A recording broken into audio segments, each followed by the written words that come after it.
सुप्रभात प्यारे बच्चों। आज की हिंदी कक्षा में हम जो पाठ करेंगे उसके जो नायक हैं उनके बारे में सभी बहुत अच्छी तरह से जानते हैं। ठीक है, वो हैं हमारे बापू गांधी, जिन्होंने कि देश को स्वतंत्र कराने के लिए अपना एक अहम योगदान दिया, अहम भूमिका निभाई हमारे स्वतंत्रता संघर्ष में। तो इस पाठ का नाम है बच्चों आश्रम का अनुमानित व्यय। अब ये जो आश्रम था, ये आश्रम किसने बनाया और कहाँ बनाया, इसी के बारे में हम इस पाठ में बातचीत करेंगे कि गांधी जी जब दक्षिण अफ्रीका से लौटकर आए तो गांधी जी ने अहमदाबाद में एक आश्रम की स्थापना की। उसके प्रारंभिक सदस्यों तथा सामान आदि का विवरण उन्होंने इस पाठ में जो है दिया कि जब उन्होंने शुरू में आश्रम की व्यवस्था की तो उन्होंने कुछ ही समय में जो है पहले उन्होंने 40 लोगों का बंदोबस्त किया और उसके बाद उन्होंने धीरे धीरे 50 लोग हो जाने की संभावना जो है जताई। इस आश्रम में जो है 10 अतिथि तकरीबन रोज आते जाते। ठीक है, अब इतने व्यक्तियों के लिए गांधी जी को जो है रसोई का सामान चाहिए था, इसके अलावा जो है कमरे चाहिए थे और उनके खाने पीने की, उनके रहने की सुविधा जो है उपलब्ध करवाने की जिम्मेवारी सारी जो किसके सिर पे थी, गांधी जी के सिर पर थी। इसी के लिए उन्होंने क्या किया हुआ था, कम से कम 5 एकड़ जमीन उन्होंने खेती के लिए लगा रखी थी, जिसमें 30 लोग काम कर सके। उसमें 30 लोग काम किया करते थे और वे क्या किया करते थे कि गांधी जी कोशिश ये करते थे कि जितनी भी छोटी मोटी घर की या खेतों में जितने भी औजार चाहिए थे, छोटी मोटी टूट फूट के लिए भी वो कार्य स्वयं किया करते थे ताकि बाहर के खर्चे बच सके और उन्हीं पैसों को वो किसी और काम पर लगा सकें। इस प्रकार धीरे धीरे आश्रम व्यवस्था जो है वो सही होनी शुरू हो गई। शुरू में गांधी जी को कुछ समस्याओं का सामना भी करना पड़ा, लेकिन धीरे धीरे क्या हुआ, अपने आप सब कुछ सेट होता गया। अब गांधी जी को लगा कि जो मेहमान आते थे उनके पास, तकरीबन उनके पास हमने बात की कि रोज 10 से 12 मेहमान आते ही आते थे, तो उनको लाने के लिए स्टेशन पर जाना पड़ता था। स्टेशन से जब वो गाड़ी में आते थे तो रोज का जो किराया बहुत ज़्यादा पड़ जाता था। तो गांधी जी ने ये बात सोचकर एक बैलगाड़ी भी अपनी बनवा ली। उन्होंने क्या किया, मेहमानों के लिए बैलगाड़ी बनवाई। इस प्रकार उन्होंने इस खर्चे को भी वहाँ से हटा दिया और ये खर्चा भी बचा लिया। इसके अलावा छोटे छोटे काम जितने भी हुआ करते थे वे गांधी जी स्वयं किया करते थे। और इस पाठ के अंदर जो है गांधी जी ने उस सारे सामान का विवरण दिया है जो उन्होंने आश्रम में जो रखा, क्योंकि लोगों के रहने के बंदोबस्त के लिए सामान तो चाहिए था। उसी सामान की सारी सूची इस पाठ में बनाई गई है।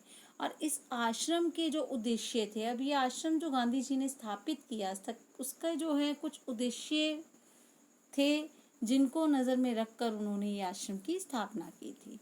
सबसे पहला जो था इसका मुख्य उद्देश्य भारतीय जीवन का निर्माण करना था, कि भारतीय जीवन जो है वो कैसा है उसका निर्माण करके बताना था। जिस प्रकार आप देख रहे हो बच्चों, स्क्रीन पर आपको पॉइंट्स दिए गए हैं कि आश्रम के उद्देश्य जो हैं, सबसे पहला उद्देश्य अतिथियों का सत्कार।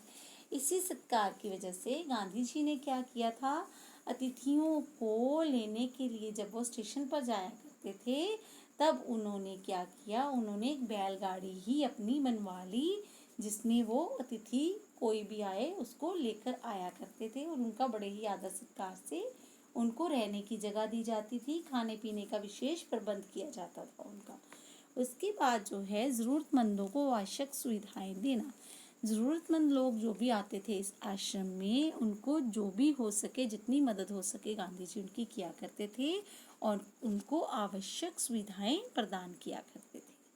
श्रम का महत्व समझाना। जिस प्रकार हमने यहाँ पर बात की कि गांधी जी ने छेनी, हथौड़े, बसूले इत्यादि जो छोटे छोटे औजार थे उन्होंने वे अपने खरीद लिए।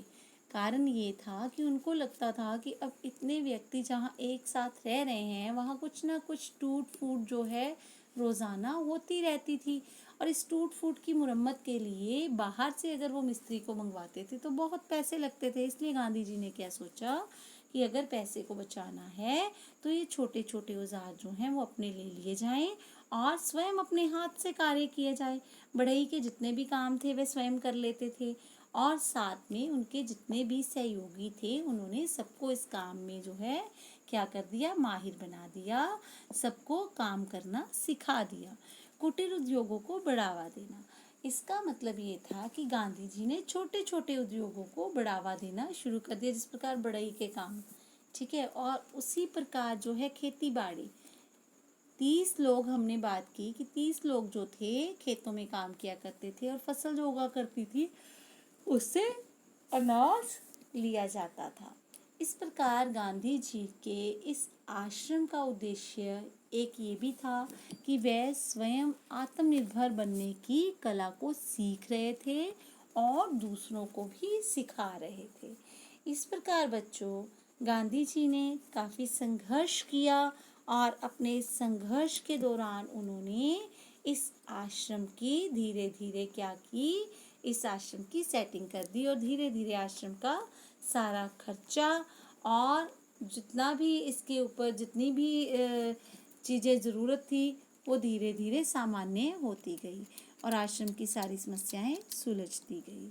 इस प्रकार बच्चों, इस पाठ में हमने देखा कि गांधी जी ने भारतीयों को आत्मनिर्भर बनने की प्रेरणा दी और साथ में ही उनको श्रम का महत्व समझाया कि हमारे जो छोटे छोटे काम हैं हम उनको स्वयं कर सकते हैं।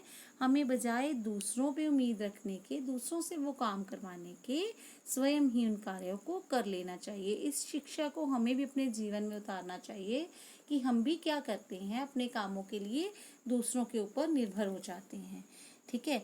लेकिन हमें क्या करना है, हमें हर कार्य जो है अपना बड़ी ही लगन और मेहनत से करना है। इसके साथ ही बच्चों, धन्यवाद।